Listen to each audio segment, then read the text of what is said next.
v.I. Lenin. On the Provisional Revolutionary Government. Article 1.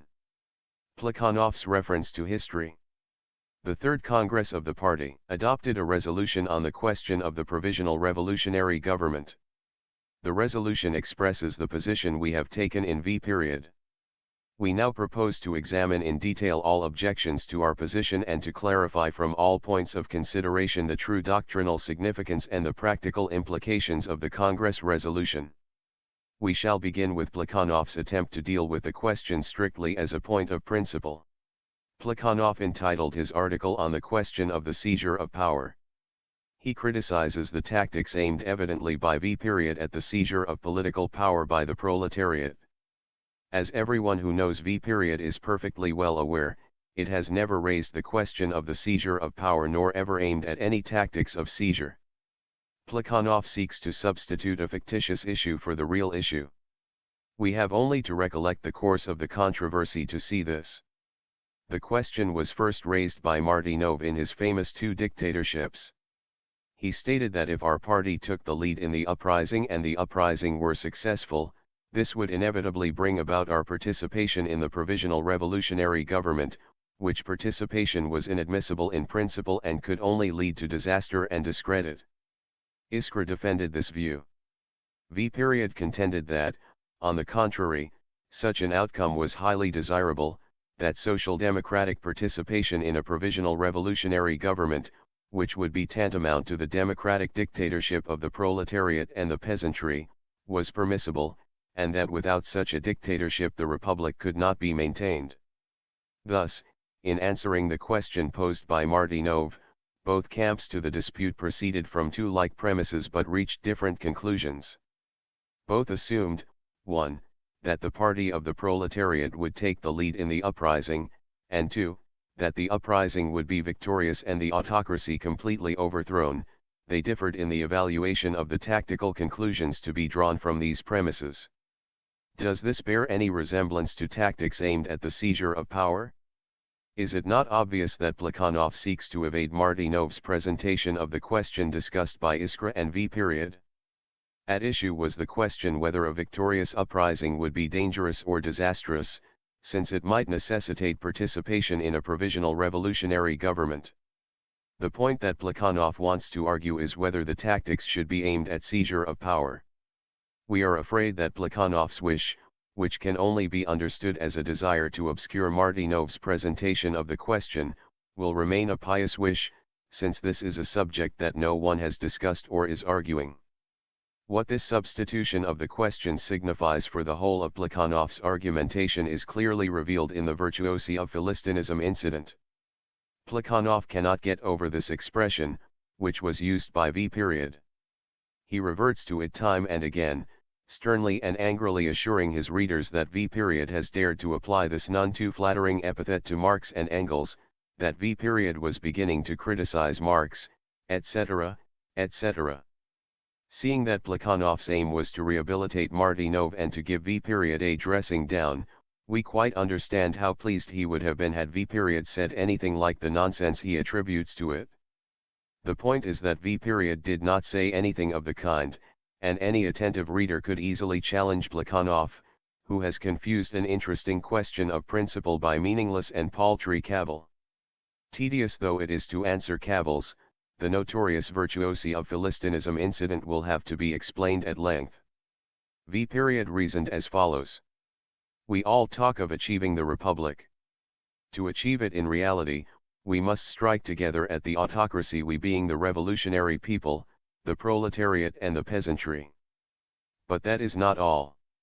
It is not enough even to strike the finishing blow together at the autocracy, that is, completely to overthrow the autocratic government. We shall also have to repulse together the inevitable desperate attempts to restore the deposed autocracy.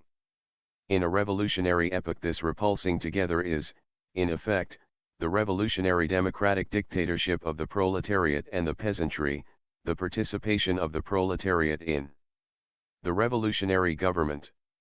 Therefore, they who seek to frighten the working class with the perspective of such a dictatorship, as people like Martynov and Elmartov have done in the new Iskra, contradict their own slogan of struggling for the republic and consummating the revolution. At bottom, these people reason as if they wanted to restrict, to prune down their struggle for freedom, in a word, to measure off in advance the tiniest of modest gains, some sort of skimpy constitution in place of the republic. Such people, said V. vulgarize, Philistine fashion, the well-known Marxist thesis concerning the three major forces of the revolution in the 19th and the 20th century and its three main stages. The gist of this thesis is that the first stage of revolution is the restriction of absolutism, which satisfies the bourgeoisie; the second is the attainment of the republic, which satisfies the people, the peasantry and the petty bourgeoisie at large; the third is the socialist revolution, which alone can satisfy the proletariat. That picture, by and large, is correct, V. said. We actually have here an ascent by three different schematic stages, varying according to the classes, which, at best, will accompany us in this ascent. But if we interpret this correct Marxist scheme of three stages to mean that we must measure off in advance, before any ascent begins, a very modest part, let us say, not more than one step, if, in keeping with the scheme and before any ascent begins, we sought to draw up a plan of action in the revolutionary epoch, we should be virtuosi of Philistinism. This was V.'s line of thought in issue number 14 footnote 1, and it was on the concluding italicized words that Plekhanov decided to pick. V. He triumphantly declared, thereby dubs Marx a Philistine, because it was in keeping with the scheme that Marx drew up his plan of activity in the revolutionary epoch itself. The evidence. The evidence is that in 1850, when the revolutionary people of Germany was defeated in the struggle of 1848–49 because it failed to deal the autocracy the finishing blow, when the liberal bourgeoisie had secured a skimpy constitution and passed over to the side of reaction, in a word, when the German democratic revolutionary movement had only ascended the first step and halted for want of strength to mount higher, then Marx said that the next revolutionary ascent would be an ascent to the second step. You smile, dear reader? Plekhanov's syllogism is in fact somewhat, shall we say, to put it mildly, dialectic. Because Marx, in the corresponding concrete situation of a concrete democratic revolution, said that the ascent to the first step would be followed by the ascent to the second, therefore only critics of Marx could apply the word Philistines to people who, before the first step is ascended, try to scare us with the awful perspective, in the event of an exceptionally well organized and accomplished uprising, of having to leap two steps at once. No, indeed, it is not a nice thing to criticize Marx, but neither is it nice to cite Marx maladroitly. Martynov was unfortunate in interpreting Marx, Plekhanov was unfortunate in defending Martynov. Let no hypercritical reader infer from what we have said that we advocate tactics aimed at unconditionally leaping over one step, regardless of the correlation of the social forces. No, we advocate no such tactics. We only seek to prevent the proletariat from coming under the influence of people capable of talking of the republic and of carrying through the revolution while at the same time frightening themselves and others with the possibility of having to participate in a democratic dictatorship. We pointed out in V. number 14, that after the present revolutionary upsurge, reaction would inevitably set in, but that the more freedom we win now and the more ruthlessly we suppress and destroy the counter-revolutionary forces in the epoch of the possible, and desirable, democratic dictatorship, the less will reaction be able to take away from us. We also pointed out in the same issue that the very question of this dictatorship makes no sense unless one assumes a course of events in which the democratic revolution goes to the length of completely overthrowing absolutism and establishing the republic without stopping midway. Let us now pass from the virtuosi of Philistinism incident to the substance of the famous address of the Central Committee of the Communist League to the League members, March 18, 50, which Plekhanov cites.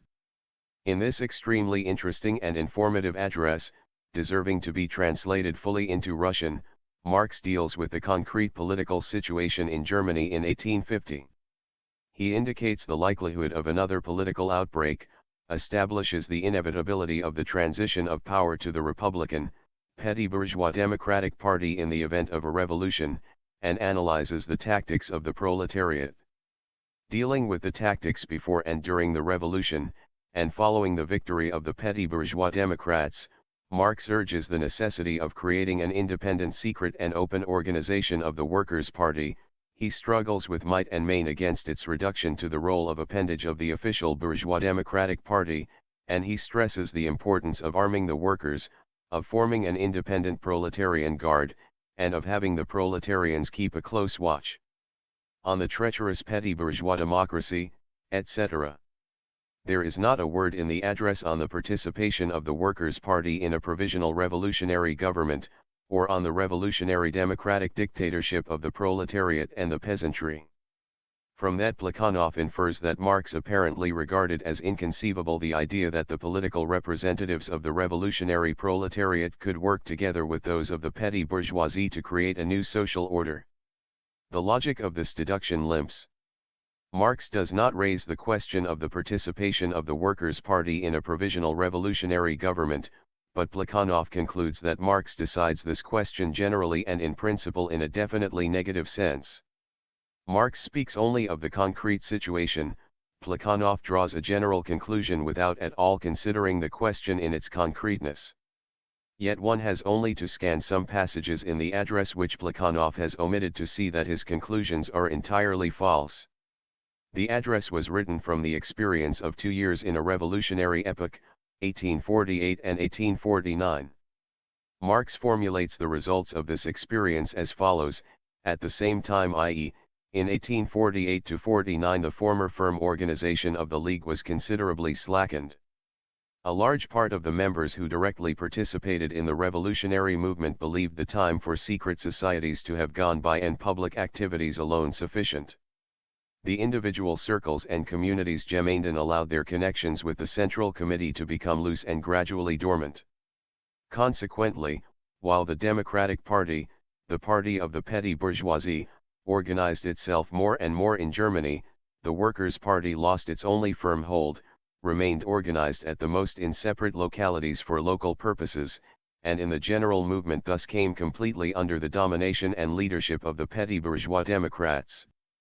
Footnote 2, on the following page of the address, Marx declares, at this moment, when a new revolution is imminent, it is extremely important that the Workers' Party act in the most organized, most unanimous, and most independent fashion possible, if it is not to be exploited and taken in tow again by the bourgeoisie as it was in 1848.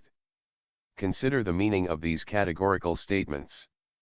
After 2 years of open revolution, after the victory of the popular uprising in Berlin, after the convocation of a revolutionary parliament, after part of the country had been in open revolt and the power had passed temporarily into the hands of the revolutionary governments, Marx records the defeat of the revolutionary people, and as regards party organization, a gain for the petty bourgeois Democrats and a loss for the Workers' Party.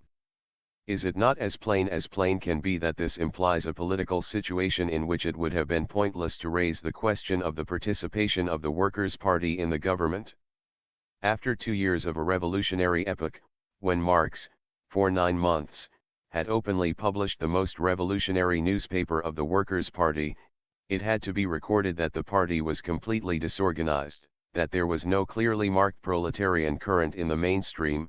Stefan Born's footnote 4, workers' brotherhoods were too negligible, and that the proletariat had fallen completely, not only under the domination of the bourgeoisie, but under its leadership. Obviously, economic relations were still extremely undeveloped, there was practically no large-scale industry, nor was there an independent workers' movement of any appreciable size, and the petty bourgeoisie was in complete control. Naturally, under such circumstances, the idea of participation by the Workers' Party in a provisional government could never be entertained by a writer who was dealing with the concrete situation. Naturally, in his address, Marx had to knock, pardon the expression, into the heads of the Communist League members axioms, which today seem elementary to us. He had to demonstrate the need for workers to nominate their own candidates in elections independently of the bourgeois Democrats. He had to refute the democratic phrase-mongering to the effect that the workers' separation would split the Democratic Party, Mark well, you can only split what was yesterday united and what in the ideological sense is still united. Marx had to warn the members of the Communist League not to be carried away by such phrases. On behalf of the Central Committee of the League, he had to promise to convene a Congress of the Workers' Party at the first opportunity with the object of centralizing the workers' clubs. In the revolutionary years of 1848 to 49, the conditions were still lacking for anyone to entertain the idea of convening a separate Congress of the Workers' Party. The conclusion is obvious. Marx, in the famous address, does not even mention the question whether it is admissible in principle for the proletariat to participate in a provisional revolutionary government. He deals exclusively with the concrete situation that prevailed in Germany in 1850. He does not say a word about the participation of the Communist League in a revolutionary government, because, under the conditions then prevailing, the idea of such participation in the name of the Workers' Party for the purpose of the democratic dictatorship could not have arisen. Marx's idea consists in the following: we, the German Social Democrats of 1850, are unorganized. We were defeated in the first period of the revolution and were taken completely in tow by the bourgeoisie. We must organize independently, absolutely and under all circumstances independently if we do not wish to be caught lagging again in an eventual victory of the organizationally strengthened and powerful petty bourgeois party. Martynov's idea consists in the following: we, the Russian Social Democrats of 1905, are organized in an independent party and we want to march at the head of the petty bourgeois people for the first assault on the fortress of Tsarism. But if we organize the assault too efficiently and carry it through successfully, which heaven forfend, we may have to participate in a provisional revolutionary government, or even in the democratic dictatorship. Such participation is inadmissible in principle. Does Plekhanov seriously want to convince us that Martynov can be defended according to Marx? Plekhanov must take the readers of Iskra for children. All we can say is, Marxism is one thing, Martynovism, another. Before concluding with the address, we must clarify another incorrect view of Plekhanov. He rightly points out that in March 1850, when the address was written, Marx believed that capitalism was in a state of senile decay and the socialist revolution seemed to him quite near. Shortly afterwards Marx corrected this mistake. As early as September 15, 1850, he broke with Schopenhauer. Schopenhauer found himself with Willich in a minority in the League and resigned from it, who had succumbed to bourgeois democratic revolutionism or utopianism to the extent of saying, "We must achieve power at once, otherwise we may as well go to sleep." Marx answered that it was incorrect to regard solely one's own will, instead of the actual conditions, as the motive force of the revolution. The proletariat might still have to face 15, 20, or 50 years of civil wars and international conflicts not only to change the conditions, but to change yourselves the proletarians and to render yourselves fit for political rule. Footnote 5. Plekhanov briefly mentions this change in Marx's views and concludes: they, Marx and Engels, after this change would have formulated the political tasks of the proletariat on the assumption that the democratic system had come to stay for a fairly long time. But for that very reason they would have all the more emphatically condemned the participation of socialists in a petty bourgeois government. Iskra, number 96. Plekhanov's inference is entirely false. It brings us back to the confusion of socialist dictatorship and democratic dictatorship, for which we have so often had occasion to criticize Elmartov and Martynov. Marx and Engels in 1850 did not differentiate between democratic dictatorship and socialist dictatorship, or, rather, they did not mention the former at all, since they considered capitalism to be in a state of senile decay and socialism near. Nor did they, for the same reason, differentiate at the time between a minimum and a maximum program. If this distinction is to be made, as it is being made now by all of us, Marxists, who are combating the bourgeois democratic revolutionariness of the socialists' revolutionaries, because they do not understand the distinction, then the question of the socialist and the democratic dictatorship must be dealt with separately. In not so doing, Plekhanov is guilty of inconsistency. By choosing an evasive formulation and speaking in general terms of the participation of socialists in a petty bourgeois government, He substitutes the question of the socialist dictatorship for the clearly, definitely and precisely presented question of the democratic dictatorship. He confounds, to cite the comparison of footnote 3, the participation of Milrand in a cabinet together with Galifet in the epoch immediately preceding the socialist revolution with that of Varlin in a revolutionary government together with petty bourgeois Democrats who defended and safeguarded the Republic. Marx and Engels considered socialism near in 1850, hence, they underestimated the democratic gains, which seemed to them to be well established in view of the unquestionable victory of the petty bourgeois Democratic Party. Footnote 6, 25 years later, in 1875, Marx drew attention to the undemocratic system in Germany, military despotism, embellished with parliamentary forms. Footnote 7, 35 years later, in 1885, Engels predicted that in the coming European upheaval the power in Germany would pass to the petty bourgeois Democrats. Footnote 8, what follows from this is the very reverse of what Plekhanov seeks to prove. If Marx and Engels had realized that the democratic system was bound to last for a fairly long time, they would have attached all the more importance to the democratic dictatorship of the proletariat and the peasantry with the object of consolidating the republic, of completely eradicating all survivals of absolutism, and of clearing the arena for the battle for socialism. They would all the more strongly have condemned the tail-enders, who, on the eve of the democratic revolution, were capable of frightening the proletariat with the possibility of a revolutionary democratic dictatorship. Plekhanov is aware of the weakness of his position, which is based on a misinterpretation of the address. He therefore makes the discreet reservation that his reference to history does not claim to exhaust the subject, although he draws exhaustively categorical conclusions based on nothing beyond a reference which has no bearing on the matter, with no attempt even to examine the question posed concretely by V. Plekhanov seeks to impute to V. both the desire to criticize Marx and the point of view of Mach and Avenarius. The attempt but makes us smile. Plekhanov's position must be weak indeed if he can find no target for his darts among V.'s actual assertions but needs must contrive a target from subjects as foreign to V. as to the point in question. Finally, Plekhanov produces another piece of evidence, which he thinks incontrovertible. Actually, this evidence, a letter of Engels to Turati written in 1894, is worse than useless. From Plekhanov's version of this letter, unfortunately he does not quote it in full and does not say whether it was published and where, it appears that Engels had to demonstrate to Turati the difference between a socialist and a petty bourgeois revolution. No more need be said, Comrade Plekhanov. Turati is an Italian Milrand, a Bernsteinian, whom Giolitti had offered a portfolio in his cabinet. Turati evidently confounded two revolutions of an entirely different class content.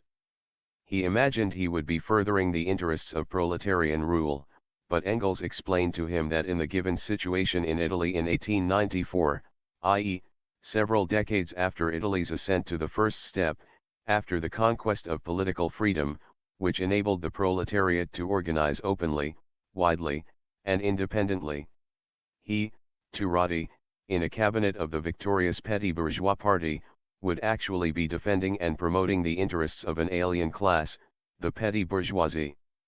What we have here, consequently, is a case of Milrandism. It was against this confounding of Milrandism with the democratic dictatorship that V. spoke out, but Plekhanov made no mention whatever of V.'s arguments. This is a characteristic instance of the false position against which Engels had long warned the leaders of the extreme parties, that is, a position in which they fail to grasp the true nature of the revolution and unconsciously further the interests of an alien class. In the name of all that is sacred, Comrade Plekhanov, what on earth has this to do with the question raised by Martynov and analyzed by V. If there is the danger that people who have risen to the first step may confound the second step with the third, can this danger serve as justification for frightening us, as we are about to mount the first step, with the perspective of possibly having to take two at once? No, Plekhanov's brief reference to history proves precisely nothing. His basic conclusion that to participate in a revolutionary government together with representatives of the petty bourgeoisie would be a betrayal of the proletariat is not in the least corroborated by references to the situation in Germany in 1850 or in Italy in 1894, which were radically different from the situation in Russia in January and May 1905. These references add nothing to the question of the democratic dictatorship and of the provisional revolutionary government. And if Plekhanov should want to apply his conclusion to this question, if he considers every participation of the proletariat in a revolutionary government in the course of the struggle for the republic, in the course of the democratic revolution, inadmissible in principle, we undertake to prove to him that this is an anarchistic principle unequivocally condemned by Engels. We shall demonstrate this point in our next article. Notes. 1. See page 290 of this volume, editor's note. 2. Ansprache der Zentralbehörden den Bund, von Mars 1850, K. Marx, Intulingen über den Kommunistenprozess zu Köln, 1885, Anhang 9, S. 75. Address of the Central Committee to the League, March 18, 50, K. Marx, Revelations concerning the Cologne Trials of the Communists, 1885, Appendix 9, page 75. Editor's note. The italics in the quotation are ours. Lenin.